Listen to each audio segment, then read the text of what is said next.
Hey team, it's time for an Early Career Designer's portfolio review. I'm Megan Thomas, and I'm a senior UX designer with almost 10 years of experience in enterprise software design.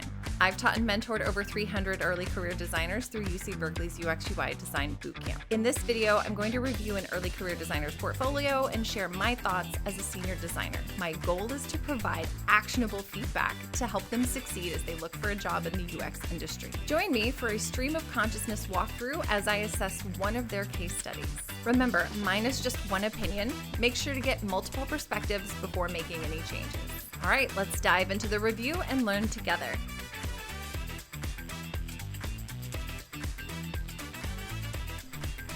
Hello. Thank you so much, Sangeeta, for letting me review your website. I sincerely appreciate it. You're contributing to my 31 days of portfolio reviews in December.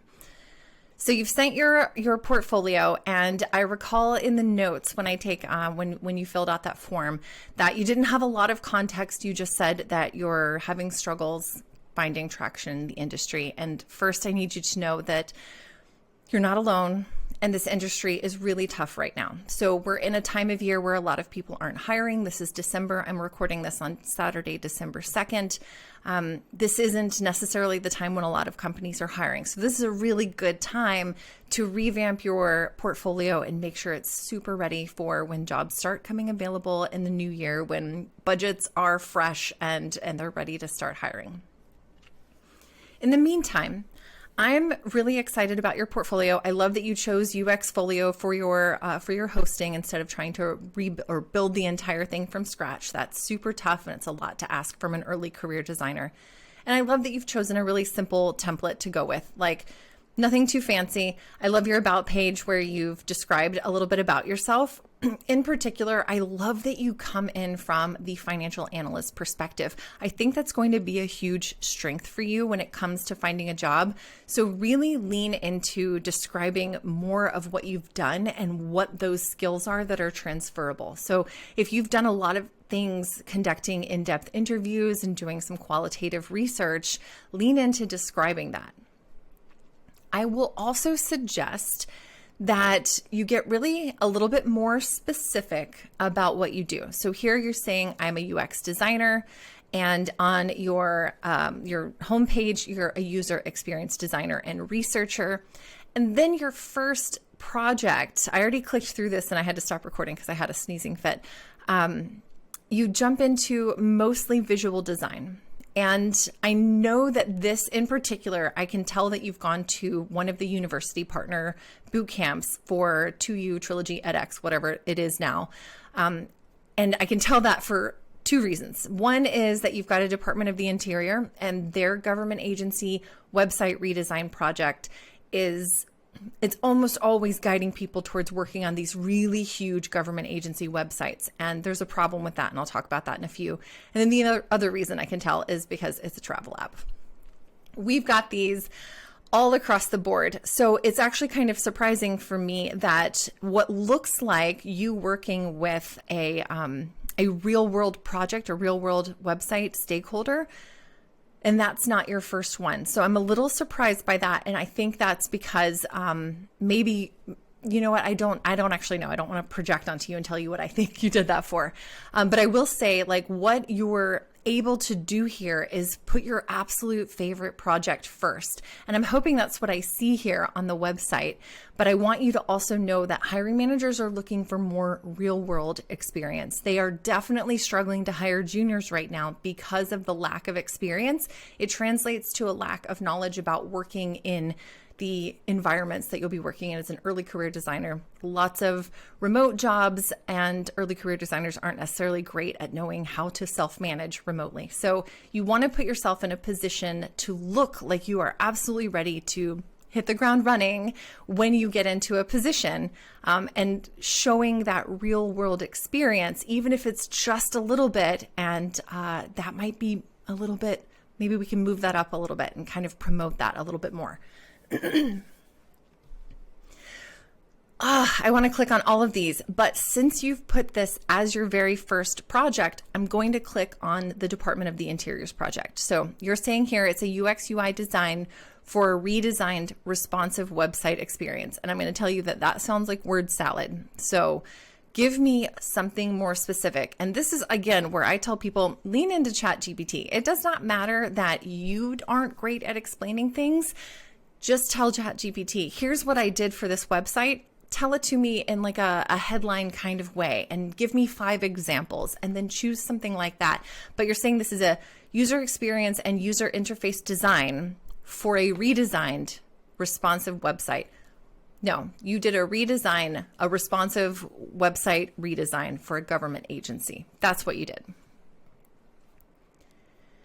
All right, and here we're using an acronym, and I see this a lot, and I know it's because of the curriculum. It made me angry when I was an instructor for the curriculum as well. No one uses this acronym. It shows that you have not had industry experience because no one in the industry uses this term. The RWD stands for Responsive Web Design, and it was all over that curriculum for weeks 8 through 12. I know this because I rewrote most of it because that's a really dumb acronym. That's not you. That's what the curriculum told you, and so you put it there. That's totally fine. It's a responsive web design for the government. Except we're in 2023, and responsive is table stakes. It's the bare minimum for what we should be doing for our designs. We should always consider the mobile experience. If it's going to be a website that anyone on the world can access, lots of people are accessing things from their smartphone. So it's kind of default. So we're saying that we redesigned the Department of Interiors. I believe that this is the Department of the Interior, but I'm not totally certain. Let's see. So we've got a project description. You're saying that users struggle to navigate the DOI website, ending up feeling overwhelmed and unsatisfied. We redesigned the agency website to improve the information architecture, create a user-friendly user experience, and communicate the DOI's goals and roles. I appreciate that you called out that this was part of your bootcamp projects and no changes were made to the DOI website. Most people don't call it out, and I really appreciate that. It seems kind of pedantic, but it's a level of integrity to say, I need you to know that this was not on contract. Most people will not think that it was, but I just want you to know I appreciate that. Something that I'm seeing here in a lot of the language, I'm seeing UI, UI, UI, and then a UI designer, that's fine. But I'm seeing more about UI and less about the user experience. And I know that these things are smashed together always. The umbrella is the user experience, the total experience that a customer or a person might have when they interact with anything with regards to the Department of the Interior website. So the user experience is what you went to the boot camp to learn. The UI is the icing on the cake. And for anybody that is a UI designer and thinks that what I just said is kind of rude, I completely understand. But remember, these boot camps are meant to teach you UX. UI is what we learn as we grow. UI is not something that is easy to do. It is actually quite hard. UX, it is also hard, but we can learn it much easier because there's certain, like, the rules of thumb, which I hate saying that phrase, but the certain guidelines remain the same. So I would love to see how you leaned into UX principles and best practices more so than just UI design, especially since you have called yourself a UX designer and researcher. UI very rarely leans into the research area. Also, this is kind of hard to process. No kidding. You've got your project description centered, and there's no real good reason why it's been centered. It just appears like maybe you just stuck it there because you felt like it was weird having something full width, which, to be fair, makes your line lengths long. But then we have these 6 sections, which all have a varied amount of information, and then you've got like a 7th one down here. It's a lot. And it feels like there might be some better ways to display some of this information. And frankly, some of this is what you've been told to put at the top of a case study. That's not necessary. Tools used, no one cares. I promise you no one cares. If you want to do it, put it at the bottom. Project duration, sure, mention it, but it doesn't need its own header. Team members, Also not necessary. Love that you're calling out and giving your fellow students some credit, but that's not why a hiring manager is on your portfolio. The hiring manager does not care about Mary or David. Absolutely not. We want to know what Sangeeta has done. And your role as the UX researcher, now this would actually be way more interesting. I feel like what you can do is add that project description up here. I would even take this out. The reason I say I would take out the users struggle to navigate the DOI website, I'm going to piss off a couple people here. You didn't talk to any DOI users. I know you didn't, because every single student that I have ever spoken to who has done one of these projects, a government agency redesign, an RWD project for one of these boot camps, they have never actually found a real user of the website. They have found people willing to go to the website and tell them what they see, but you have never actually contacted someone who frequently uses the website, not just clicks through and absorbs information. We almost never have access to these users, and so it's almost disingenuous. And it's not meaning that you I don't mean that to say that you've done something wrong.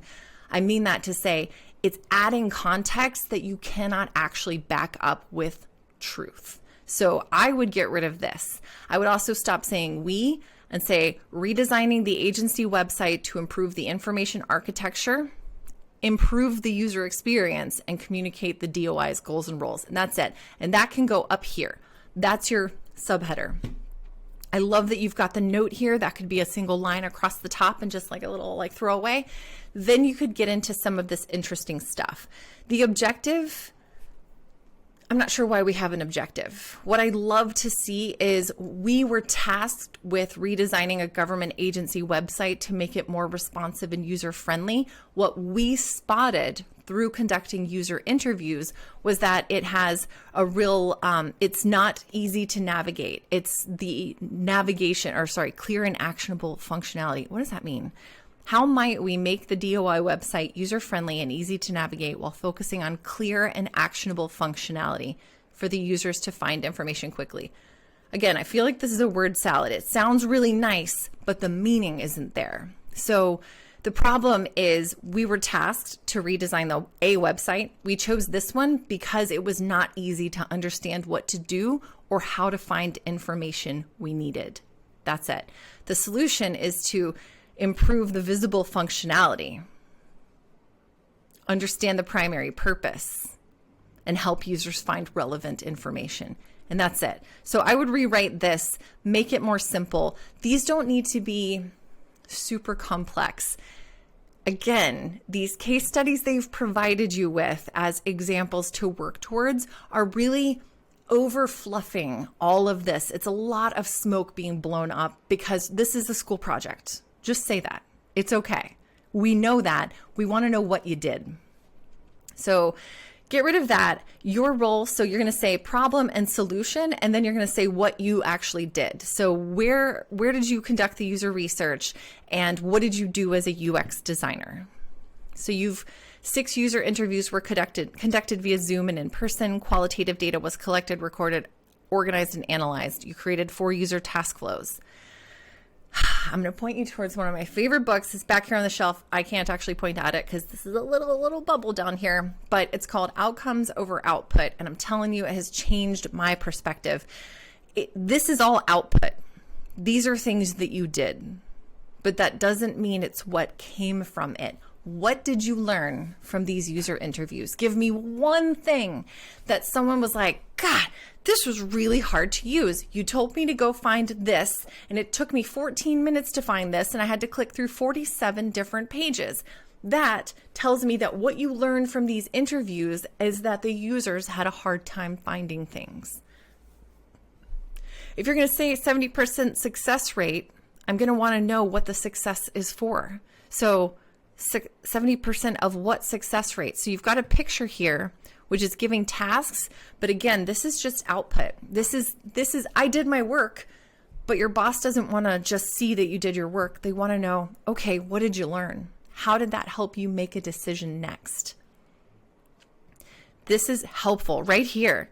The goal of the website is unclear, it's inconsistent, and lacks UI standards. What are those UI standards that you feel like they didn't meet?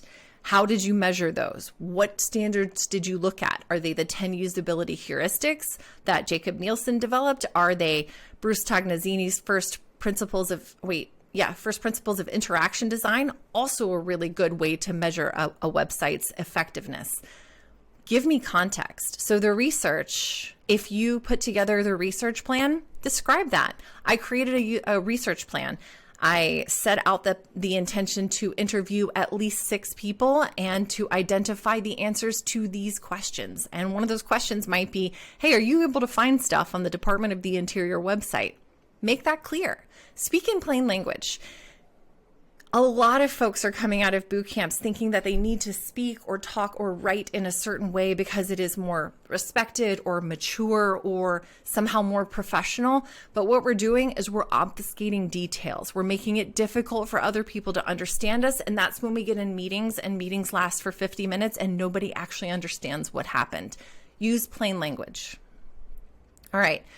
So it looks like you jumped into definition and ideation, but if you're going to use headers like this, you're probably going to want to use headers for other things.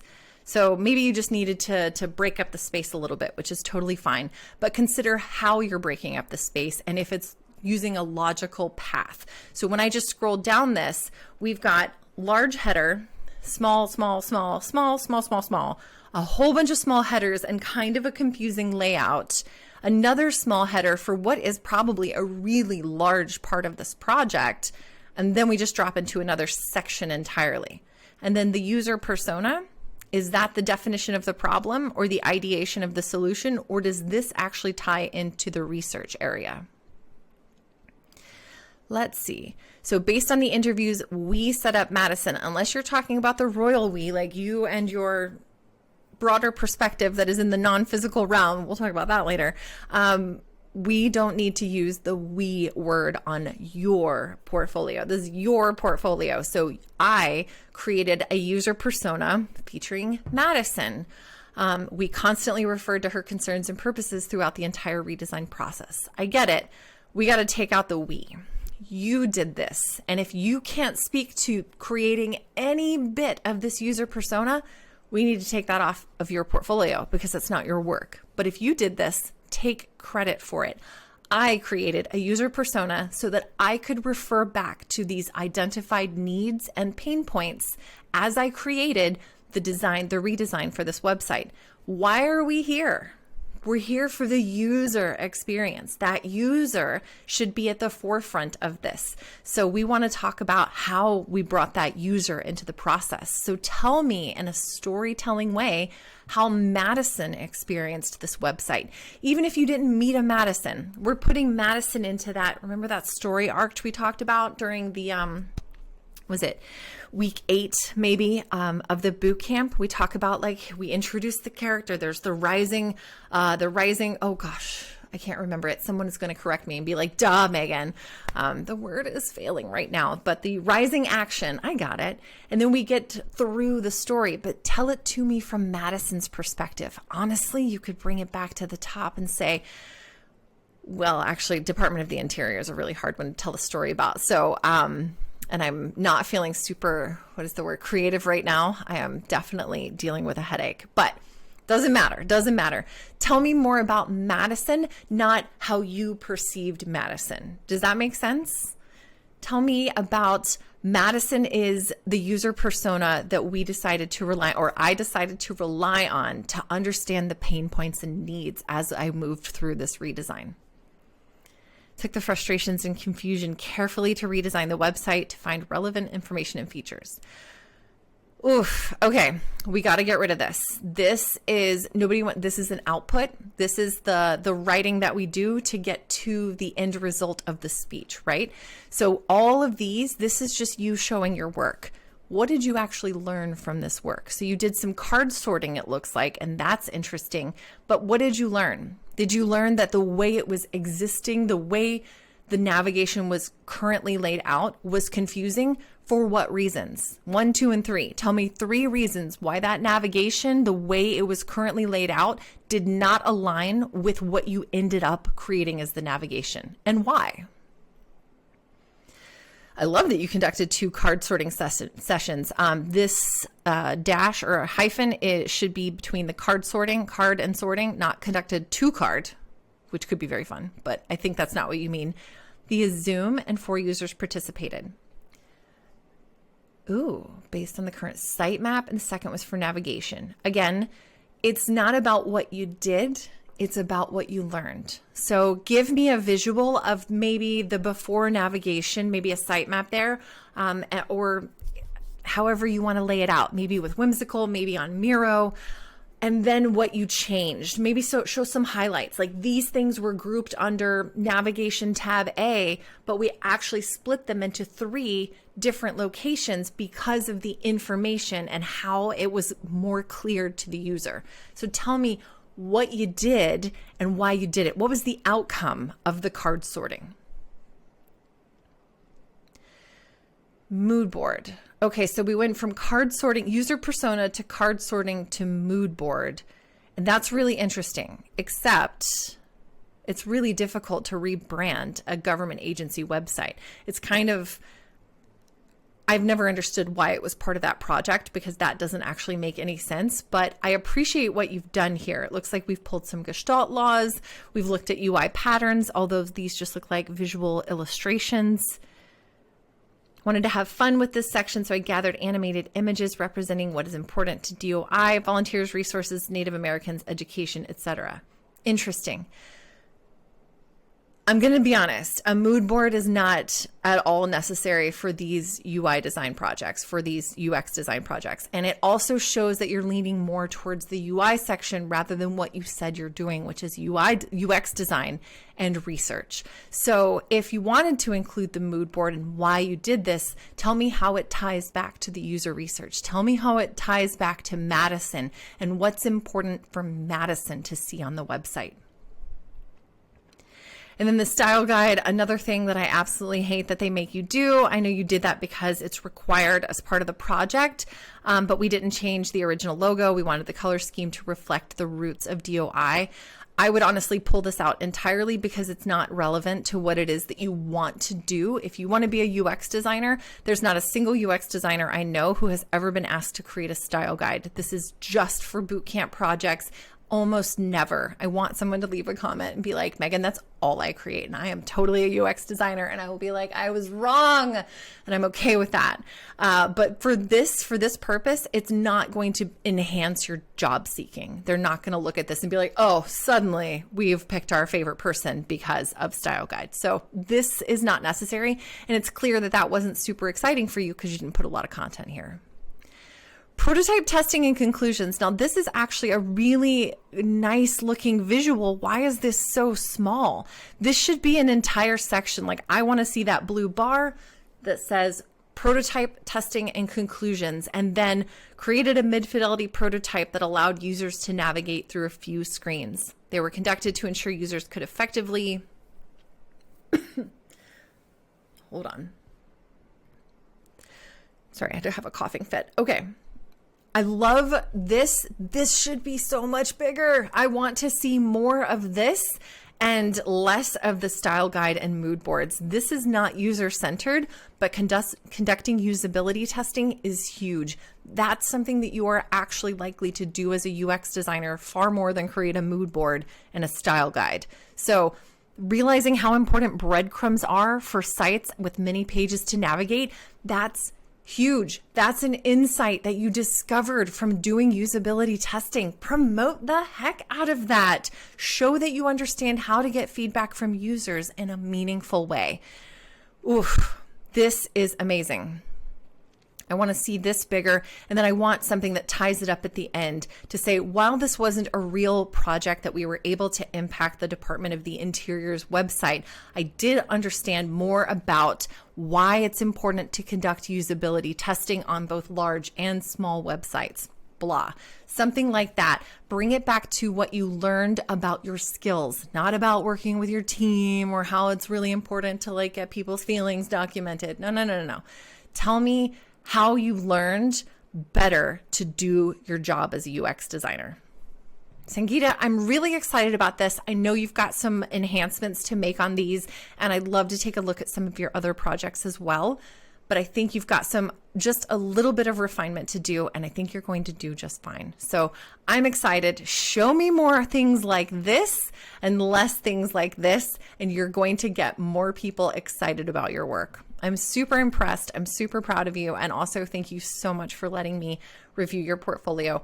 To anyone else who's listening, again, thank you for being here.